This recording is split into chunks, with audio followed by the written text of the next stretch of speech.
अगर आप प्लानिंग कर रहे हैं नेक्स्ट ट्रिप के लिए साउथ एशिया की तरफ जाने के लिए तो आपके लिए आज मैं 2 ऑप्शंस लेकर आई हूँ जिसमें आप चूज़ कर सकते हैं, जिसमें मैं बताऊंगी jobs, business, long term stay वहाँ पे रहने के लिए आप अपनी कंपनी कैसे खोल सकते हो, ट्रैवल हिस्ट्री कैसे बना सकते हो।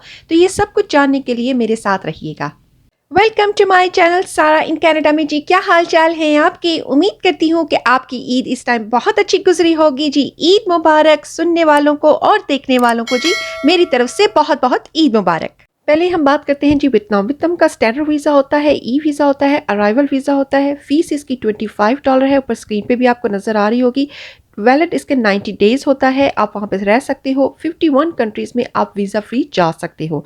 99 मिलियन इसकी पॉपुलेशन है। हनोई इसका कैपिटल है। विच मीन्स जो है इसकी लैंग्वेज है एंड बुद्धिज्म इसका मज़हब है, यानी कि रिलीजन है। अब हम बात करते हैं जी जॉब्स के बारे में। कंस्ट्रक्शन है, अकाउंटिंग मैनेजर है, टीचिंग है, ऊपर लिस्ट आपको दिखाई दे रही है। ठीक है, और भी बहुत सारी जॉब्स हैं, आप जाके फाइंड आउट कर लीजिएगा। टीचिंग के जॉब जो है वो बहुत हाई डिमांड पे है। अगर आप वहाँ पे जाके टीचिंग सिखाते हैं, सिर्फ इंग्लिश सिखाते हैं, तो आपकी 2000 तक सैलरी बन जाती है। अगर आपके पास ज़्यादा क्वालिफिकेशन है, डिग्री है, आप वहाँ पे जाते हो तो आपको वंस ईयर जो है वो टिकट देते हैं आने जाने की अपनी कंट्री में, एंड आपकी फैमिली भी वहाँ पे आ सकती है, एंड आपको घर भी वो देते हैं रहने के लिए। तो इस तरह काफ़ी फ़ायदा हो जाता है। अगर आपको जॉब ढूंढनी है तो बहुत इजी मेथड है जी फेसबुक पे आप ज्वाइन कर सकते हैं ग्रुप को।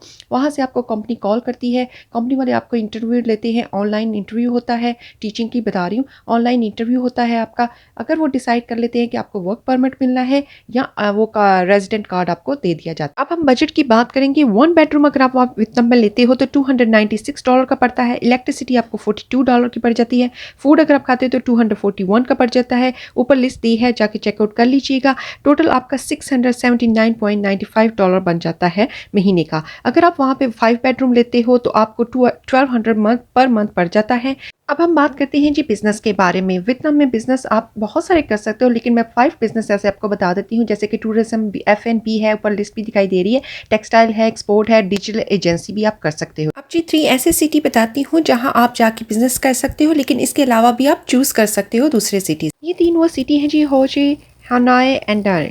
बिजनेस या कंपनी शुरू करने से पहले आपको डॉक्यूमेंट्स चाहिए होते हैं, application, passport copy, project letter चाहिए होता है, बैंक लेटर चाहिए होता है। ये लिस्ट है, ऊपर जाके चेकआउट कर लीजिएगा। और इससे पहले आपको एक लोकल लॉयर चाहिए होता है जब भी आप बिजनेस स्टार्ट करो। वियतनाम कंट्री के बारे में मैंने आपको बता दी है। अब हम बात करेंगे मलेशिया कंट्री के बारे में। Malaysia is a Muslim country है जी। Malaysia is a 2 separate island है, वेस्ट एंड ईस्ट। वेस्ट जो है वो शेयर बॉर्डर थाईलैंड के साथ है। ईस्ट जो है वो 870 में आइलैंड है। मलेशिया जो है मल्टी कल्चरल कंट्री है। इसमें आपको Pakistani, Indian, Chinese, Malay, European, American के लोग यहाँ पर मिलते हैं आपको। ठीक है, कोलंबो जो है is the capital and a very modern city है। Malaysia is a very affordable country है जी, compare to the western country के साथ अगर किया जाए तो। हेल्थ केयर यहाँ का सिस्टम बहुत अच्छा है।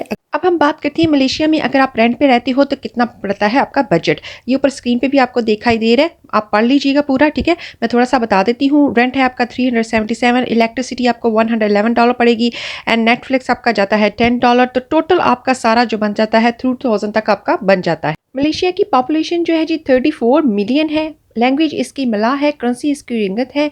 जैसे कि मैंने बताया कि यहाँ पे कल्चर डिफरेंट कल्चर्स हैं, तो 300 फेस्टिवल ईच ईयर मलेशिया में मनाए जाते हैं। और आप 181 कंट्रीज़ में जा सकते हो, कंपेयर टू जैसे मैंने वियतनाम का बताया था उसमें 51 था, यहाँ पे 181 कंट्रीज़ में आप जा सकते हो free visa.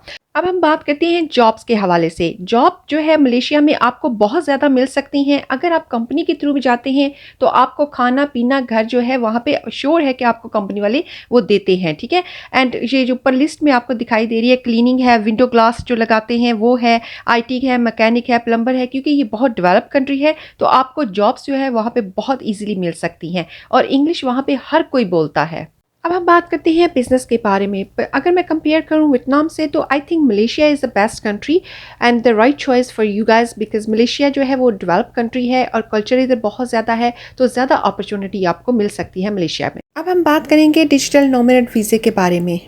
You must be a more worker होना चाहिए आपको, self employment in digital sector में होना चाहिए, प्रूफ ऑफ एम्प्लॉयमेंट या फिर बिजनेस ओनरशिप आपके पास ज़रूर होना चाहिए बैक होम कंट्री का। अब मिनिमम मंथली इनकम आपकी होनी चाहिए, वैलिड पासपोर्ट आपका 6 मंथ्स का होना चाहिए, और हेल्थ इंश्योरेंस आपके पास ज़रूर होनी चाहिए। सारे डॉक्यूमेंट्स जो मैंने पहले आपको बताए हैं वो आपने ऑनलाइन जब एप्लीकेशन फ़िल करनी है उसमें सबमिट करनी है। फ़ी होती है उसकी जी 221। अगर आपके साथ कोई जा रहा है तो उसकी अलग से फ़ीस होगी 110। ये 1 ईयर का वीज़ा होता है।